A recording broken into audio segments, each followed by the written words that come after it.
what you're all doing in here. All right, so like you heard, nobody can say my last name to save their lives, so feel free to call me Dr. O. That works just fine. And when we see one another at the expo later on today, or you have questions, I'm happy to be addressed that way. Don't worry about trying to butcher my name. If I had a nickel for every time, right? I think a little bit of introduction is in order since I'm so new here. This is my family. My wife, Mary, and I have 5 children, and Mary is the gravitational center of our home. Our kids spin off, they get married, they go all over the place, but they always get pulled home by her. And regardless of their successes or their struggles, she and I try and provide a place where our kids can grow. Family is at the core of everything we do. And regardless of its makeup, I believe that family provides our greatest joys in life. She is a major influencer for me. She is why I'm here today. She's why I've succeeded in my profession, and I'm grateful for her. Thanks. To continue my story, or our story, I attended medical school at McGill University in Montreal. I heard some Canadians back here. It was there that I fell in love with pediatric infectious diseases. I still remember the lecture that I went to at Montreal Children's Hospital from a pediatric infectious diseases physician. She lectured us on the pediatric viral rashes, things like chickenpox and measles, HSV, CMV, roseola. I was enthralled. I could not get enough of it. And all I knew when I started medical school was I was not going to be a pediatrician, because kids were really scary, and when they got sick, it seemed like just really terrible. It was in that lecture that I started changing my mind. Later on in medical school, I fully went all in on pediatrics and chose to do a residency in pediatrics at Denver Children's Hospital. And in Denver, Colorado, I met 2 of my mentors who remain mentors to this day. They started introducing me to the idea that I could become a specialist, that I didn't have to finish my training quickly. I could sign up for another 5 years. My mother-in-law was not thrilled. But one of the greatest joys of my career was walking into an ICU room with a little girl who was in shock. And with my mentor, Dr. Todd right next to me, I diagnosed with him standing next to me, toxic shock syndrome. Dr. Todd was the discoverer of that syndrome. And I still remember what it felt like to have him put his arm on my shoulder and say, "Nice job."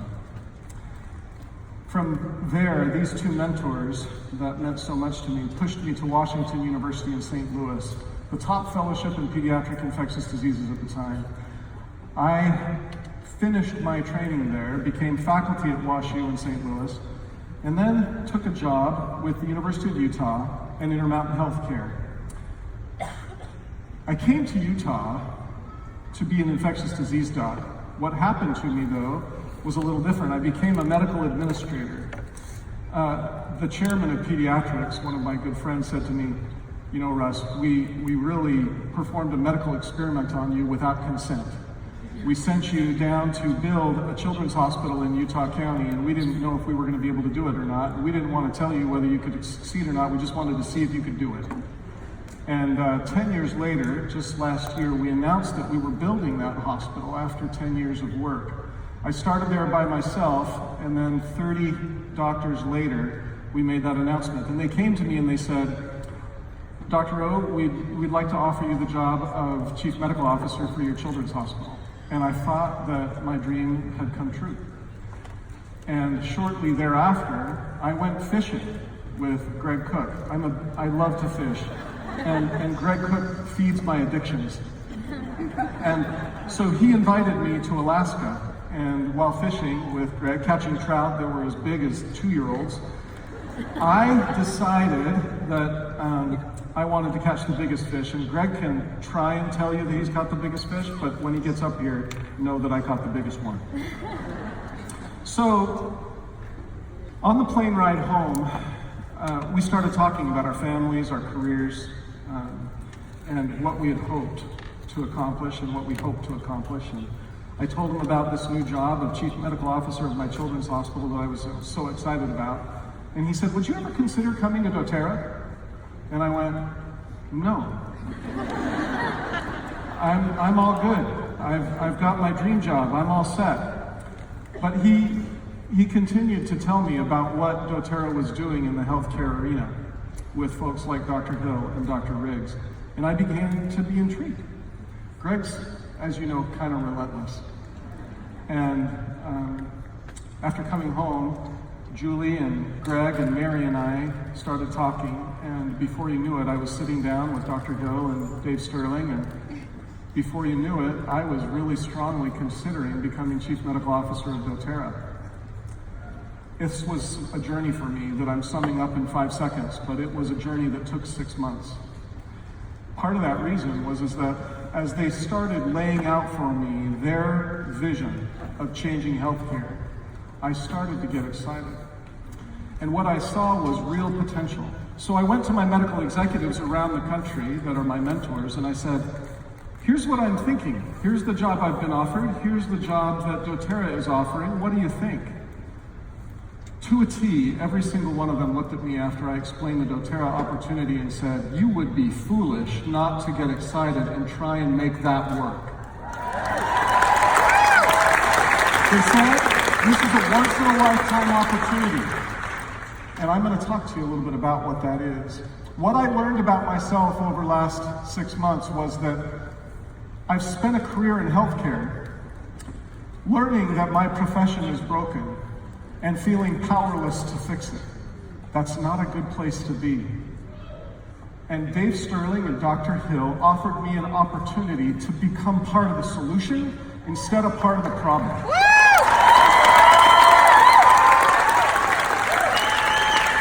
This quote means a lot to me. It was said by a physician of long ago, upon whose name many of us make an oath. He said, if someone wishes for health, for good health, one must first ask oneself if he or she is ready to do away with the reasons for their illness. Only then is it possible to help them. Something has been lost in healthcare between Hippocrates and 2019. If you want to clap, go ahead. Because I believe something has been lost between Hippocrates and 2019. Let's talk about what we're going to do to fix it. This is the state of our building last week. We're going to move into it next month, and I'm thrilled.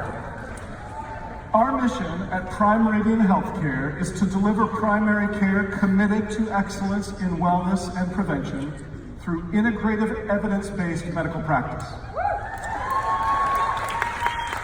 That was not loud enough. That's better. We're getting there. Because what that means is that dōTERRA is going to reform primary care.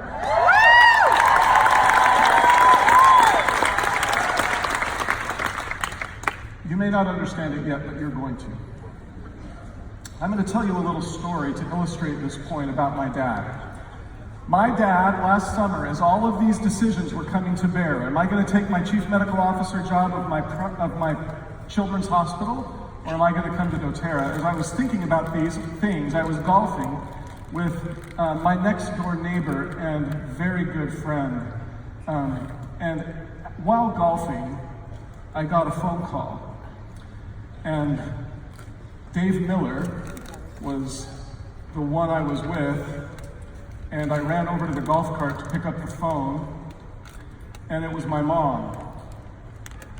And I don't know if you've ever heard your mom talk to you in a panicked voice, but I'll never forget the tone of her voice. I knew something was instantaneously wrong. She then explained to me that Dad was not feeling well and she was really scared. I instantly knew that my dad was having a major cardiac event. And Dave tossed me his keys and I started running to the golf cart and blowing through sand traps on my way to the parking lot.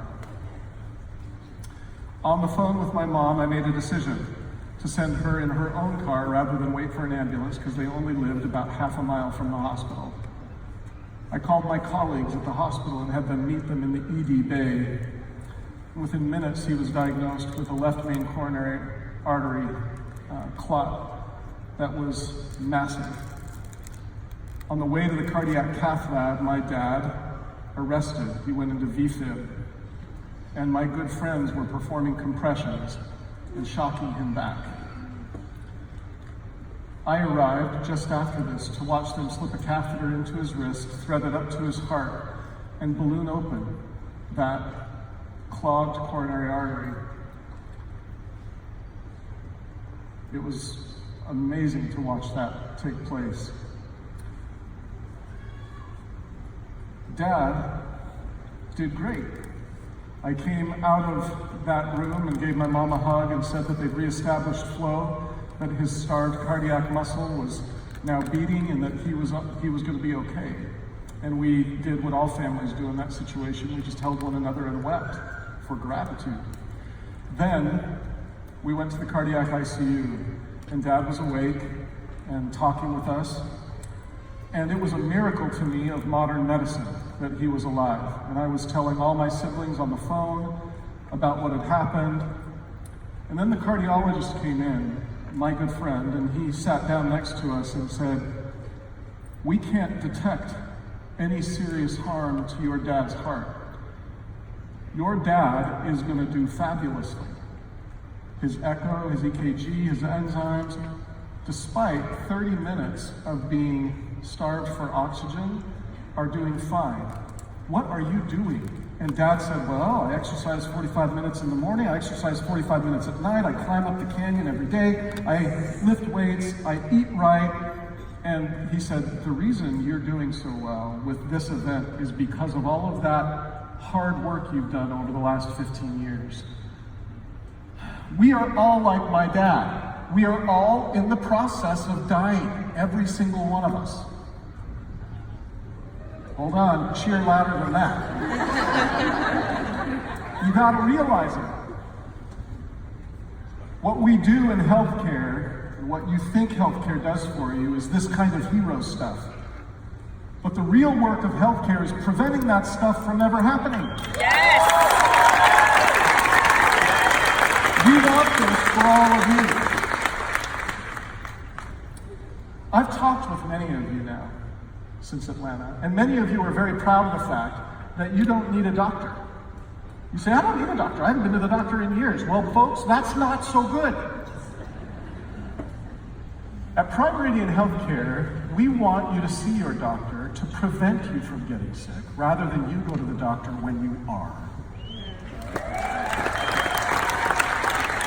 To help illustrate for you what's wrong with healthcare, I want to show you a little video. This video is near and dear to my heart. It's an old TV show that many of you will recognize if you are of an age. And it typifies for me what's wrong with healthcare.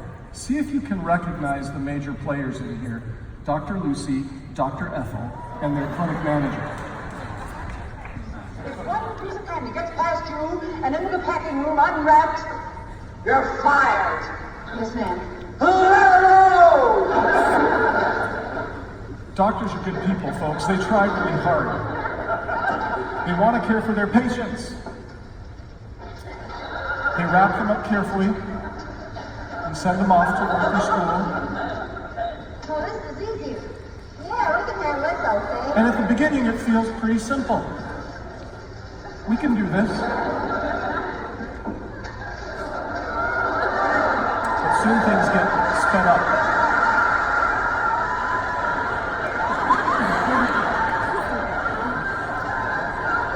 She really is a genius. That's all I think.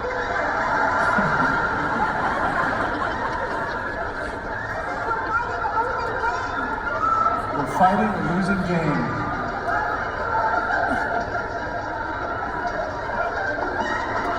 Pretty soon in this system, doctors start seeing their patients as revenue streams and not as people. Not as people with problems, healthcare issues that need to be addressed to help them be healthy. and then the clinic manager comes back.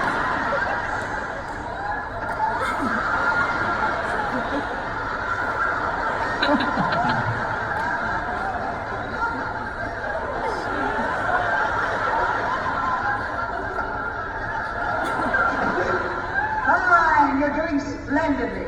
Speed it up! Guys, it is not your fault, it is not the doctor's fault, it's the system's fault. So why are physicians and patients so dissatisfied with their care? I believe that it has to do with time. There's no time anymore in medicine. Average face-to-face time in a study just published last month showed that doctors spend 16 minutes with their patients, with over half of that time being spent in front of a computer screen. Most of the problems that come into a doctor's office, and let me say it differently, many patients who come into a doctor's office have some of these issues: mental illnesses, addictions, metabolic illness like obesity or diabetes, chronic pain syndromes, symptoms that drive people to want help, but they search for it in a system that is not structured to help them. Insurance companies dictate this approach to medicine. They tell doctors that to see or earn a specific income, they have to see 30, in a primary care setting, 30 some odd patients a day.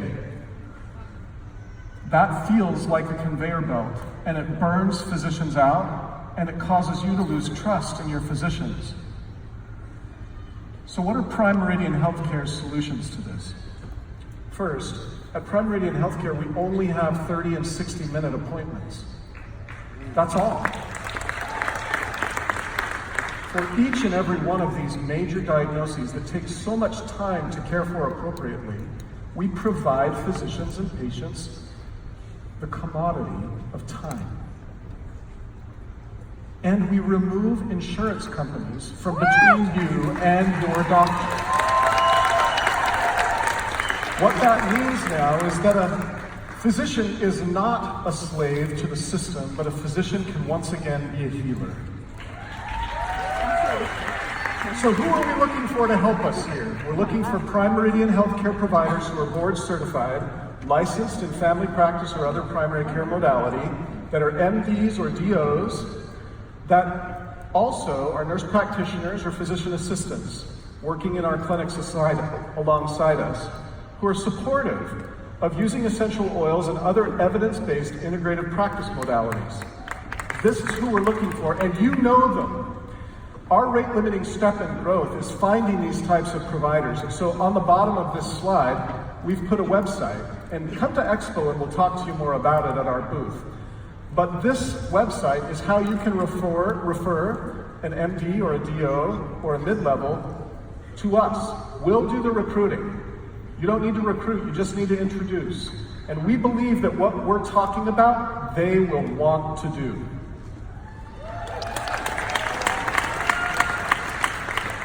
So you want to know where we're going? Do you want to know? I'll show you. Phase 1, you've already seen that our clinics have opened in St. George and Nashville, Tennessee. And we are going to open in Phase 1 these next markets, major metropolitan areas where lots of you live. In Phase 2, we're going to go to smaller markets. Okay. We'll hit the East Coast in Washington, D.C., and show President Trump how to really do healthcare. We'll go to Seattle and Portland, Sacramento, San Francisco, San Diego, right here. Lots of these cities are where you're from. Phase 3. What time frame do we want to do this in? We want to do it in the next 5 years. Dave wants me to do it in the next year. So what does this map look like at the end of our growth of these 3 phases? It looks like a nationwide network of Prime Meridian healthcare clinics providing healthcare differently and better. Prime Meridian healthcare is life-changing healthcare. It's better healthcare resourced with time, evidence-based medicine, and integrative practice. It's lower cost healthcare with prevention and cost-sharing plans that can save you up to 50% off your typical monthly bill. We have to talk a little bit about what the difference is between primary care and secondary care, because you guys need to get this. Prime Meridian Healthcare does primary care. 80 cents of every dollar in America is spent on secondary care. 20 cents is spent on primary care. That needs to flip. We need to prevent things from happening so that you don't need the specialists as much. Secondary care is what happens like when my dad had his MI. Secondary care is what you need catastrophic coverage for, a cost-sharing plan, or high deductible plan to take care of. Partnered with a cost-sharing plan is where you get to those 50% savings with Prime Meridian Healthcare. So how much does Prime Meridian Healthcare cost? It is a subscription service. That's how we get rid of the insurance company. Prime Meridian Healthcare charges $99 an individual for unlimited access to your physician and $200 for a family of 4 for unlimited access to your physician. As wellness advocates, you will get 10% off of that cost. So why Prime Meridian Healthcare? Because it removes the insurance company between you and your healthcare provider, reestablishing that sacred trust that should exist between a healer and his patient. It shifts the focus upstream by treating diseases and not symptoms of diseases. Why now? Because we all know that healthcare is broken. Costs are unsustainable. And until we figure this out, our country is seriously in danger. Our healthcare system is crushing us economically. dōTERRA will lead the way again by showing how to revolutionize another industry. We'll revolutionize this time healthcare. And if you'll join us in this, your expertise and partnership with us will allow us to change healthcare so rapidly, I believe that the whole nation will notice. Thank you very much.